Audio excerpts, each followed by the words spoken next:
comment vous dire? Bonjour à tous. Donc, aujourd'hui, on se retrouve dans cette vidéo.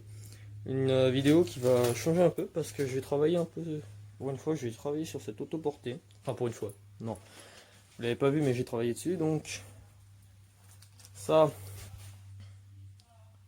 on va le remplacer. Petit joint de reniflard. Ouais, ça s'appelle reniflard, c'est très drôle. Reniflard. Voilà. Donc, c'est le joint de ce petit truc là. De ce petit truc là.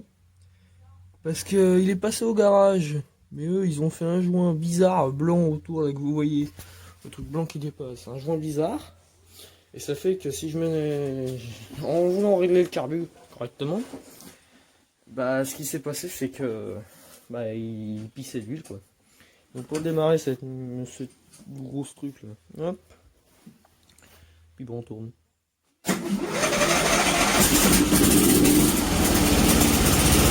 Donc on va se dépêcher parce qu'on utilise vite de son... Oh là, là.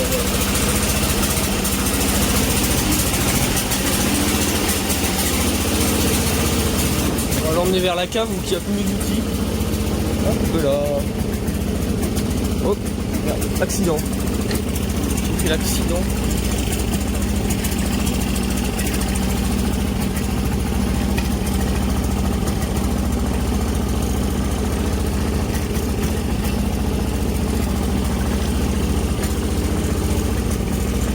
Hein? Donc désolé, petite coupure parce qu'il y avait la mamie qui me parlait donc. Hop là, il y a mamie qui me parlait. Alors, le câble électrique, on va le pousser un petit peu. On va se mettre dans un bon environnement, c'est-à-dire comme ça. Voilà, nickel. Bon, normalement, là, il a pissé l'huile, normalement. Si tout se passe bien, il a pissé l'huile. Je suis trop bête, moi. Si tout se passe bien. Non, c'est pas normal déjà, à l'origine, c'est pas normal qu'il pisse l'huile. Ah, putain, moi je fais comment pour passer? Donc j'ai le joint, j'ai mes outils. Donc, regardez, il pisse l'huile là, regardez. Vous voyez la différence de couleur, voilà, la qualité d'image, regardez, il pisse l'huile. Leur joint, ça tient pas, leur joint de... Voilà, il faut se le dire, hein, leur joint. J'ouvre le capot là, le capot, un capot là, le siège à retirer, je vous montre. Voilà, donc c'est ça. Ah, c'est un moteur Brigance. Bon, ça je l'ai repeint parce que normalement c'était tout rouillé, tout noir. Je l'ai repeint en chromé. Donc voilà, 12 chevaux 5, synchro de balance, IC, industriel commercial, quit, je sais pas, quiet, je sais pas ce que ça veut dire. Ouais, before starting, ouais. Voilà, ça c'est la référence. Si vous avez le même moteur, voilà la référence. Bon, c'est pas toutes les mêmes références, mais cette référence là, c'est toutes les mêmes. 28 67 07, c'est toutes les mêmes. Donc déjà, c'est un premier temps, on regarde. Et il va falloir poser le carburateur. Chose que c'était pas prévu. C'était pas prévu. Attendez, je retire ma blouse parce que j'ai un peu chaud là au soleil. Attendez, je pose comme ça 2 secondes. Ah la vache, je suis chaud. Hop. Voilà. Alors, pour déposer le filtre à air, c'est cette boîte là. Il y a une vis là, Donc on a des vis, voilà, il y a une vis là, il y aura, on pose bien les vis, hein. On retire le couvercle, et il y a encore une vis là, pour retirer carrément le filtre à air. Donc ça, bah, on retire. Ouais, celle-là elle est longue, hein. Hop là, voilà. Donc dès qu'on arrive à ce stade, on voit bien qu'il y a une vis là. Là, juste là, il y a une vis là, une petite vis là, donc faut la retirer. Après, il faut retirer cette vis là. Cette vis là, et il y a la même de l'autre côté derrière. Derrière là. Allez, j'essaie de vous montrer. Voilà, il y a la même de l'autre côté. Vous la voyez. Voilà. Donc il y a ça à retirer pour retirer ce boîtier. Parce qu'il faut retirer le boîtier. On peut retirer tout l'ensemble, hein, mais c'est plus conseillé de retirer ça parce qu'au moins on a plus d'accès pour les petits câbles, ça, la tige de la tringlerie, hein, tringlerie d'accélérateur et tout. Donc on se reprend après. Oh putain. Regardez la marque qu'il a fait autour de la vis. Il s'est vidé. Bon, on se reprend après. Ok, bon. Une fois qu'on a dévissé tout, j'ai pas précisé, hein, mais ces vis là derrière, c'est du 11. Et la petite du dessus là, là-bas là où il y a mon doigt. Attendez, celle-là, voilà, c'est du 8. Alors ça a duré un peu longtemps, un peu beaucoup longtemps. Alors déjà on peut voir qu'ici, là-dedans, là, tout ce qui est huileux, c'est de l'huile je crois. Ou c'est de l'essence, je sais pas. Faut voir. Attendez, je regarde, désolé si je vous pose comme ça. Mais je crois que c'est de l'essence. Hein. C'est l'essence parce que quand on met le starter, c'est-à-dire ce gros papillon là, quand on met ce gros papillon, comme ça envoie plus d'essence. Et c'est poussé par cette tringlerie. Voilà. Voilà. Et ça c'est l'accélérateur. Voilà. Ça c'est le petit accélérateur, papillon des gaz et tout. Donc maintenant il va falloir démonter le pot d'échappement. Donc le pot d'échappement, il y a une vis là de 13. Donc normalement si vous l'avez jamais démonté, oui j'ai un trou dans mon gant, c'est pas grave. Si vous n'avez jamais démonté le pot d'échappement ou voilà, ou que vous l'avez emmené au garage, ça les petits clapets ils sont rabattus. Mais moi je les ai laissés comme ça pour pas que ce soit chiant. Donc on se retrouve après que ce soit démonté. Donc une fois que le pot d'échappement est démonté, donc il est ici dans l'arbre, voilà, ça donne ça, on a accès. Déjà on a plus accès. Donc je sais pas si je débranche la durée d'essence. Alors déjà la durée d'essence a mal été remontée, super, parce que ça, petit clip si le sens elle est là, donc ça veut dire que là si je tire ça se barre. On va éviter, bien sûr on va éviter. Mais ouais non je vais pas le démonter. Non je vais pas démonter la durée d'essence, je vais la laisser. Mais il va falloir. Ouais non, faut la retirer. Faut obligatoirement la retirer je crois. Parce que si on la retire pas, le truc qui se passe c'est qu'on va pencher le carburateur et tout va se vider dans tous les cas. Ça va remplir la cuve. Ça va tout couler, donc dans tous les cas il faut la vider. Donc vous prenez comme moi, excusez-moi, je l'ai bouché. Vous prenez comme moi un tournevis, un gros tournevis comme ça, avec un gros bout. Vous démontez ça, et puis vous rentrez le truc dedans dans le tuyau pour pas que ça coule. Donc je vous reprends après que j'ai fait ça. Donc une fois que la durée de d'essence est retirée, bon, bien sûr ça gicle, hein, bien sûr. Bon le tuyau il est là, voilà, il est posé là. Je sais pas si vous allez le voir, voilà il est là. Voilà. Donc, faut bien le mettre en l'air parce que sinon ça coule, même si il y a le tournevis. Le tournevis il empêche que ça coule beaucoup. Donc ça on le relève à fond, comme ça on le relève en l'air pour pas que ça recoule. J'en ai plein les mains. Bon ça me dérange pas, j'aime bien l'odeur de l'essence. J'en ai plein les mains quoi. C'est gras en fait, c'est un peu, c'est moins gras que l'huile, ça sèche plus vite que l'huile, mais l'huile ça s'évapore pas. Donc ça, si je fais comme ça dessus sur mon doigt, ça s'évaporera pas comme l'essence. Donc ça, bon ça, on peut y retourner un peu. Bon ça faut pas trop le tordre, parce que normalement ça se met comme ça, mais c'est évitez de le tordre trop, mettez-le juste comme ça. Donc maintenant pour le carbu, il y a une vis là, en bas, et une vis en haut. Donc on retire ça, et puis bah, je vous reprends après. Donc une fois que le carbu est posé comme ça, faut faire gaffe. Donc vous voyez les petites tiges là, les petites tiges dedans là, de régulation, faut pas lâcher tout comme ça. Voilà, moi je tiens plus. Faut pas faire ça parce que sinon ça tord tout. Donc on sort, on tire un petit peu. Bon, j'y vais à une main moi. Mais allez ça, voilà, on tire la truc du starter. Et elle maintenant, il va falloir la retirer comme ça. On penche comme ça et faut tirer dessus normalement. Bon, je vous reprends après que j'ai fait ça. Ok, bon, je pose comme ça parce que une main c'est compliqué. Donc ça y est, le carbu est posé, il est là. Donc ça donne ça. Donc c'est ça, c'est le joint de ça. On va devoir changer. Puis je vais découvrir en même temps que vous ce qu'ils ont mis hein, comme grosse truc, un joint dégueulasse là, le truc orange sur le côté, c'est pas la couleur du carter, c'est le joint ça. Ça c'est tout le joint là. Tout le orange, tout le côté blanc, tout autour qui est blanc orange, c'est le joint. Et ça fuit d'en bas, donc pour moi. Non, ils ont limé, ils sont sérieux? Non, regardez ça. Je crois qu'ils ont coupé un bout. C'est pas bon ça, c'est pas cool. S'ils l'ont fait, c'est pas ouf ce qu'ils ont fait parce que le carter il est pas si épais que ça. Donc là encore, s'ils ont eu de la chance, ils ont eu de la chance, mais.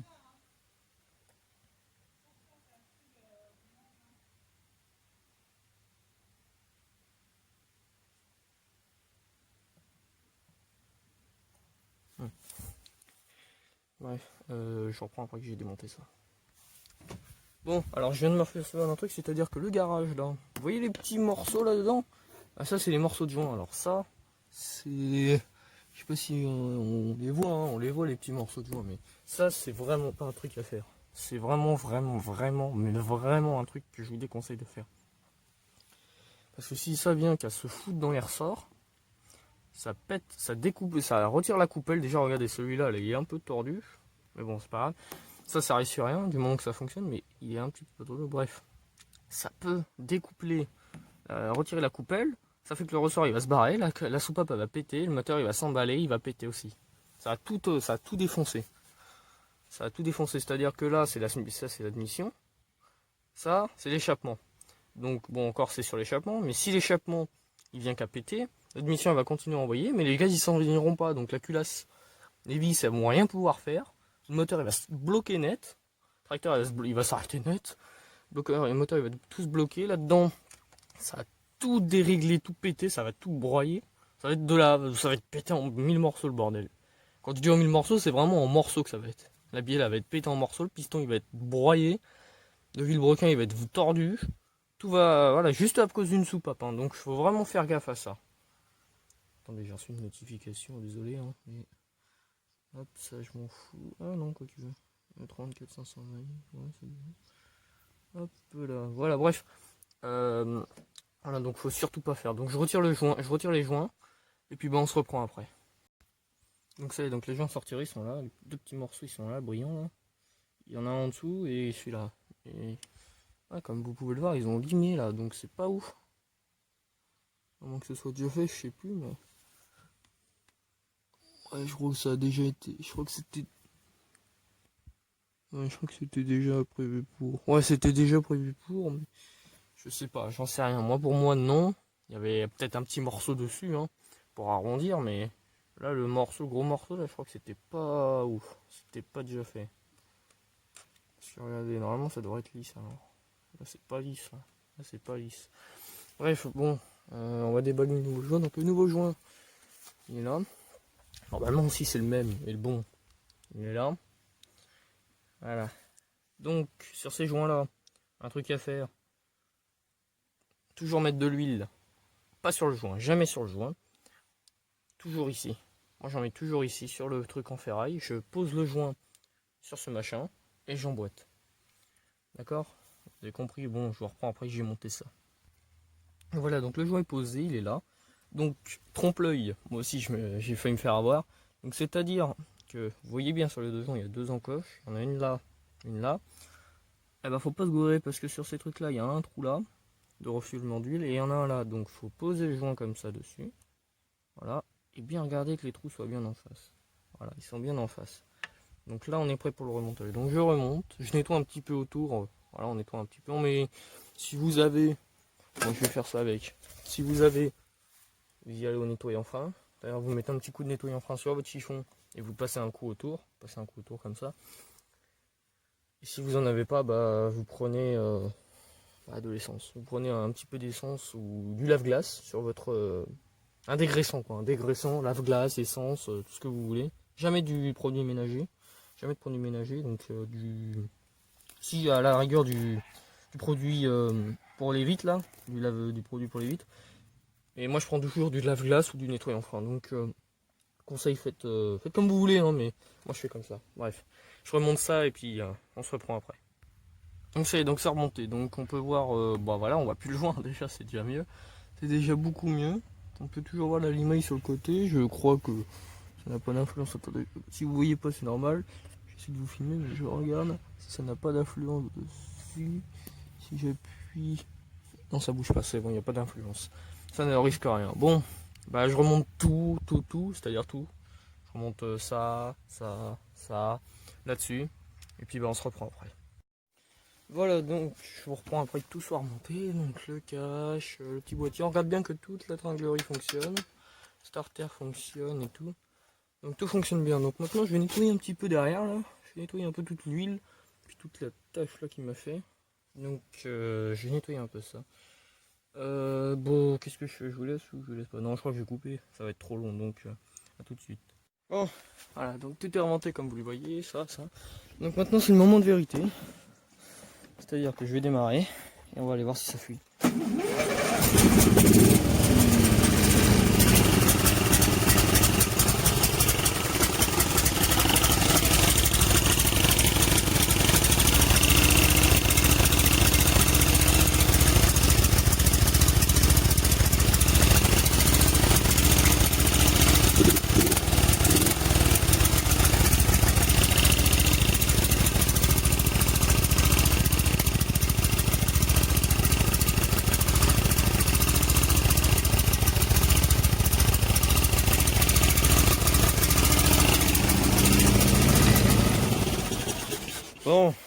ça refuit. Bon, je pense que j'ai pas serré assez le bordel, donc on va essayer d'y resserrer un peu plus.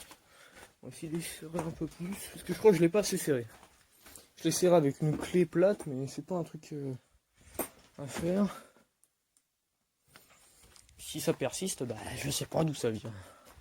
Si ça persiste, c'est qu'ils ont fait une connerie chez Béchon. Chez le garage, c'est qu'ils ont fait une bêtise. Si ça persiste. Ah, regardez, ça se vide encore plus qu'avant.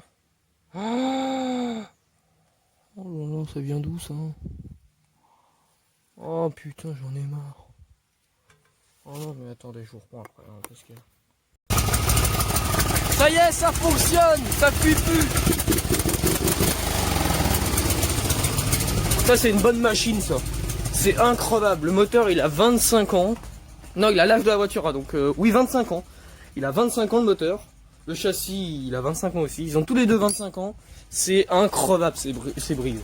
Les brises, c'est incroyable. Moi, je vous le dis. C'est la meilleure chose du monde, Briggs & Stratton. Bon, il fume un peu, c'est normal, parce qu'il a un joint tout neuf. C'est le temps du rodage, on va dire.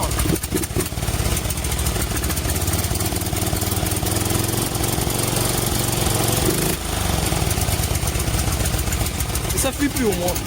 Pour moi, déjà, je suis content, ça fuit plus. Bon, on va le rentrer. On va le rentrer. Ah merde, le câble. Attends. Ah, en plus, il commence à flotter. Merde, il pleut. C'est chier, il pleut. Hein.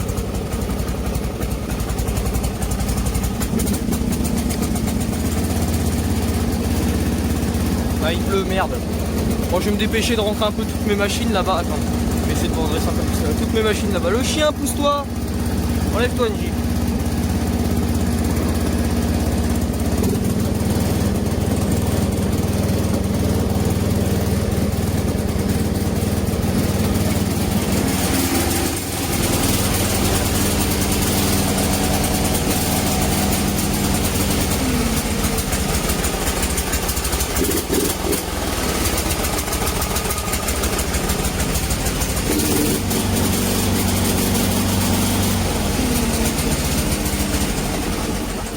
Bon bah voilà, une bonne chose de faite.